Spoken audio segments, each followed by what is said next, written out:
हम सभी को पता है कि हमें कभी भी किसी के साथ बुरा नहीं करना चाहिए, क्योंकि अगर हमने किसी के साथ बुरा किया तो वह लौट कर हमारे पास जरूर आता है। तो इसी बात को अच्छे से समझाने के लिए मैं आपको एक छोटी सी कहानी सुनाना चाहता हूँ, जिसमें बहुत ही आसान शब्दों में बताया गया है कि अगर हम किसी के साथ बुरा करते हैं तो वह हमारे पास लौट कर कैसे आता है।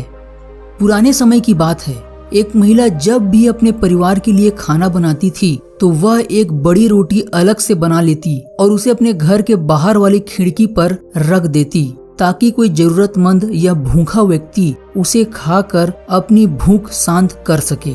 एक बूढ़ा फकीर रोज दोपहर को उसके घर के बाहर से गुजरता और उस रोटी को खिड़की से उठा लेता और रोटी लेकर यह कहता हुआ आगे बढ़ जाता कि आप जो बुरा करते हैं वह आपके साथ रहता है और आप जो अच्छा करते हैं वह आपके पास वापस आता है। यह सिलसिला काफी लंबे समय तक चलता रहा। वह महिला रोज खिड़की पर रोटी रख देती और वह बूढ़ा फकीर रोज आता और उस रोटी को वहां से ले जाता और हर रोज वही एक शब्द कहता कि आप जो बुरा करते हैं वह आपके साथ रहता है और आप जो अच्छा करते हैं वह आपके पास वापस आता है। यह दोहराता हुआ वह वहां से चला जाता।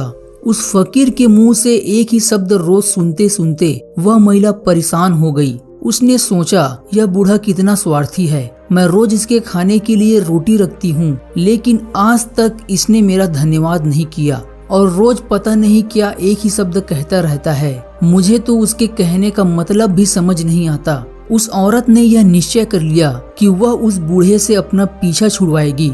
इसके लिए उसने एक तरकीब सोची। उसने अगले दिन उस बूढ़े की रोटी में जहर मिला दिया। जब वह उस जहरीले रोटी को खिड़की पर रख रही थी तो उसके हाथ कांपने लगे। उसने सोचा, मैं यह क्या कर रही हूँ, यह तो पाप है। उसने उस रोटी को उठाकर चूल्हे में वापस फेंक दिया। रोटी जलकर राख हो गई। फिर उसने उस बूढ़े के लिए दूसरी रोटी बनाई और उसे खिड़की पर रख दिया। हमेशा की तरह वह बूढ़ा आया, रोटी उठाया और यह बोलते हुए चला गया कि आप जो बुरा करते हैं वह आपके साथ रहता है और आप जो अच्छा करते हैं वह आपके पास वापस आता है।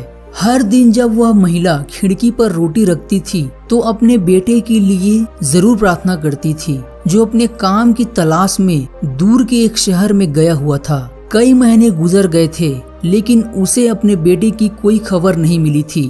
वह रोज उसके सुरक्षित वापस लौटने के लिए प्रार्थना करती थी। उसी शाम उसके दरवाजे पर दस्तक हुई। जिस दिन उसने उस बूढ़े व्यक्ति को जहर वाली रोटी देने के बारे में सोची थी, जैसे ही उसने दरवाजा खोला तो वह अपने बेटे को दरवाजे पर खड़ा देखकर हैरान हो गई, क्योंकि उसका बेटा बहुत ही दुबला पतला हो गया था। उसके कपड़े बुरी तरह से फटे हुए थे। जैसे ही उसने अपनी माँ को देखा, उसने कहा, माँ, आज मेरे साथ एक बहुत ही बड़ा चमत्कार हुआ, जिसके कारण मैं यहाँ जीवित खड़ा हूँ। जब मैं यहाँ से सिर्फ 1 मील दूर था तो भूख के मारे मैं इतना कमजोर और व्याकुल था कि मैं चक्कर खाकर गिर पड़ा। मेरे अंदर एक कदम चलने की भी हिम्मत नहीं थी, मैं मर जाता।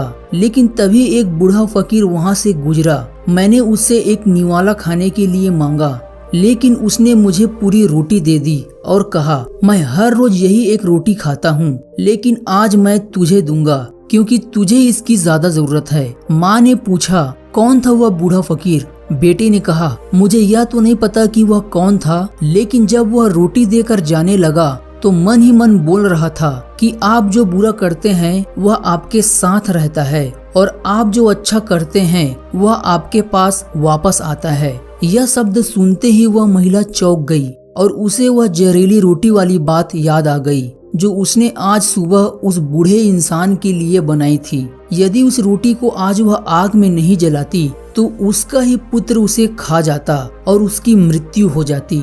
अब जाकर उस महिला को उस बूढ़े फकीर की बात समझ में आई कि आप जो बुरा करते हैं वह आपके साथ रहता है और आप जो अच्छा करते हैं वह आपके पास लौटकर वापस आता है।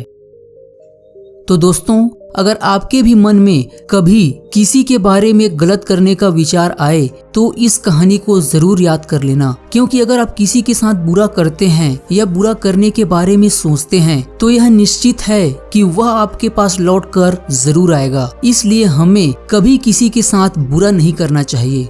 धन्यवाद।